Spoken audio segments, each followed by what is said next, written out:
On September 12, 2008, the most powerful bankers in America were summoned to the Federal Reserve. No press, no staff, just CEOs. They were told to clear their weekends because the global financial system had 48 hours to live. By Sunday night, one of America's oldest banks would be dead. Within weeks, the government would spend more money than the Iraq War just to keep ATMs working. And the people in that room, the ones who'd caused the crisis, were now the only ones who could stop it. Like Finny says, when the arsonists become the firefighters, don't be surprised when the water tastes like gasoline. This is that story. Welcome to Finny Chronicles, where history meets money, power meets consequence, and every story is a warning somebody ignored. Before the panic, before the bailouts, before anyone knew what a subprime mortgage was, the early 2000s in America felt like a never-ending party. Interest rates were low, housing prices only went up, and everyone believed they'd found the secret to infinite wealth: real estate. Banks handed out mortgages like Halloween candy. A strawberry picker in California with $14,000 annual income got a $720,000 loan. No income verification, no problem. They called them subprime mortgages. Loans to people who, under normal circumstances, wouldn't qualify for a credit card. But here's where it gets interesting. Wall Street bundled these mortgages, sliced them up, and sold them as investments. Rating agencies called them AAA, as safe as U.S. government debt. They weren't. Like Finny says, when everyone's getting rich, nobody asks where the money's coming from. That's usually when you should start asking. And the banks weren't just selling these products. They were buying them, holding them, betting on them with borrowed money. Lots of borrowed money. By 2006, housing prices peaked. By 2007, they started falling. And suddenly, those safe mortgages started defaulting. First a trickle, then a flood. The bundles Wall Street had rated AAA, full of loans that would never be repaid. In March 2008, Bear Stearns, 158 years old, fifth largest on Wall Street, collapsed in 72 hours. Stock that traded at $170 sold for $2. The government guaranteed $30 billion in losses. Crisis averted? Not even close. Lehman Brothers had survived the Civil War, the Great Depression, 2 world wars, 158 years of American history. It would not survive September 2008. By early September, Lehman was bleeding.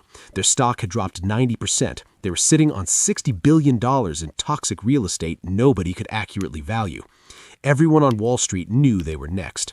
CEO Dick Fole desperately sought a buyer. Korea Development Bank, Bank of America, Barclays, anyone.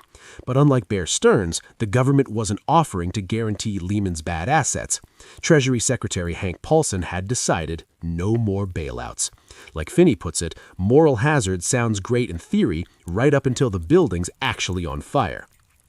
On September 9th, Korea Development Bank walked away. Lehman's stock dropped 45% in a single day. On September 12th, a Friday, the phone started ringing. The CEOs of every major Wall Street bank filed into the Federal Reserve Bank of New York: Goldman Sachs, Morgan Stanley, Citigroup, J.P. Morgan Chase, Merrill Lynch. Tim Gaithner, president of the New York Fed, laid it out. Lehman Brothers would not survive the weekend. The government would not save them. It was up to the private sector. Translation: figure it out yourselves or watch the whole system burn. The plan was simple in theory. The healthy banks would absorb Lehman's toxic assets, then Barclays would buy what remained. It was a terrible plan, and everyone knew it.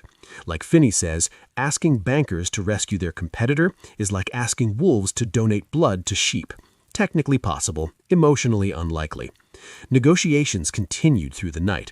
Lehman had $600 billion in assets, much of it toxic real estate nobody could accurately value. Any bank that bought Lehman would be swallowing a time bomb. Teens from Barclays and Bank of America spent Saturday combing through Lehman's books, trying to figure out how bad the damage was. Meanwhile, across town, something else was happening. John Thain, a CEO of Merrill Lynch, had watched Bear Stearns die in March. He'd watched Lehman's stock crater all week, and he knew Merrill was next. So while everyone focused on saving Lehman, Thain made a phone call to Bank of America. Forget Lehman, buy us instead. By Saturday night, Bank of America had shifted entirely. They weren't rescuing Lehman, they were buying Merrill Lynch. Lehman's last hope for an American buyer just walked out the door. Like Finny puts it, in a crisis, everyone's a survivor. It's just a question of whose life raft you're stealing. We're building the complete timeline of financial crises on this channel, from 1929 to 2008 to whatever comes next. If you want to understand how these crashes happen before they happen again, subscribe now. Okay, what happened on Sunday? By Sunday morning, only one buyer remained, Barclays. The British bank was willing. They had capital, they had appetite. One problem, British regulators refused. They wouldn't let a UK bank swallow American toxic waste without guarantees. The US said no guarantees. At 4 p.m. Sunday, Barclays walked away. Lehman Brothers had no buyer, no government rescue, no options. At 1:45 a.m. Monday morning, Lehman Brothers Holdings, Inc. filed for bankruptcy, the largest bankruptcy in American history. $691 billion in assets, gone. The system everyone thought was too big to fail had just failed. Monday morning, the Dow dropped 500 points, but the stock market wasn't the real problem. Within 24 hours of Lehman's collapse, the credit markets froze. A money market fund called the Reserve Primary Fund broke the buck. For the first time in 14 years, investors in something as safe as a savings account lost money. Companies couldn't borrow money for payroll. Banks stopped lending to each other. Like Finny says, credit is like oxygen. You never think about it until it's gone. Then it's the only thing you think about. Within 48 hours, AIG, the world's largest insurer, needed $85 billion to survive. AIG had sold insurance on Wall Street's mortgage bets, hundreds of billions of dollars worth. When the bets went bad, AIG owed more than they had. This time, the government blinked. The Fed provided an emergency loan. The insurance company was too big to fail. The investment bank wasn't. 4 days after Lehman's collapse, Treasury Secretary Paulson and Fed Chairman Bernanke went to Congress with an urgent request, $700 billion, immediately. Paulson reportedly got down on one knee begging Nancy Pelosi not to let negotiations collapse. Bernanke told lawmakers if they didn't act, there might not be an economy by Monday. On September 29th, the House voted it down. The Dow dropped 777 points, $1.2 trillion in market value gone in hours. 4 days later, Congress voted again. TARP passed. The banks got their bailout. The executives kept their bonuses. Like Finny says, privatized profits, socialized losses, the oldest trade on Wall Street. While the CEOs negotiated survival, real people lost everything. Between 2008 and 2010, 8.7 million jobs disappeared. Unemployment hit 10%.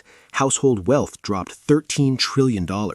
People who'd done everything right, saved money, bought homes they could afford, trusted the system, watched their futures evaporate. The banks that caused the crisis were deemed too big to fail. The families who lost their homes were not. Not a single senior executive from the major Wall Street banks went to prison. Like Finny says, when you owe the bank $100,000, you have a problem. When you owe the bank $100 billion, the bank has a problem. And apparently, so does the taxpayer. How did the most sophisticated financial system in history almost destroy itself? 3 forces. Leverage. Banks borrowed $50 for every $1 they had. A 3% loss wiped them out. Complexity. Products so tangled that CEOs didn't understand them. Risk hidden, repackaged, sold until nobody knew who held the bomb. Incentives. Everyone got paid to take risks. No one got paid to ask questions. Like Finny says, show me the incentive and I'll show you the outcome. In the years after, Congress passed Dodd-Frank, new regulations, stress tests, capital requirements. But here's the uncomfortable truth. The banks are also bigger now. J.P. Morgan Chase absorbed Bear Stearns and Washington Mutual. Too big to fail became too bigger to fail.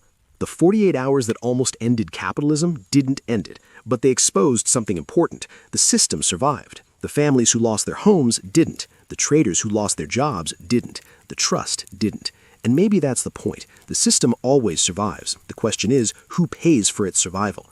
The next crisis won't look like 2008. It never does. But the forces that caused it, leverage, complexity, misaligned incentives, those forces never left. So pay attention, not with fear, but with understanding. Because the people who profit from the next crisis are already positioning themselves. The question is whether you'll be prepared. Like Finny says, the market always gives warnings. It just whispers them in a language most people forgot to learn. If this story made you realize how close we came, you're exactly where you should be. Finny Chronicles breaks down one true story of money and power every few days. No fluff, no fear-mongering, just the history you need to understand the future. Hit subscribe, because the next video explains exactly why 2008 could have been so much worse, the 1929 crash and how it became the Great Depression. History doesn't stop, neither should we.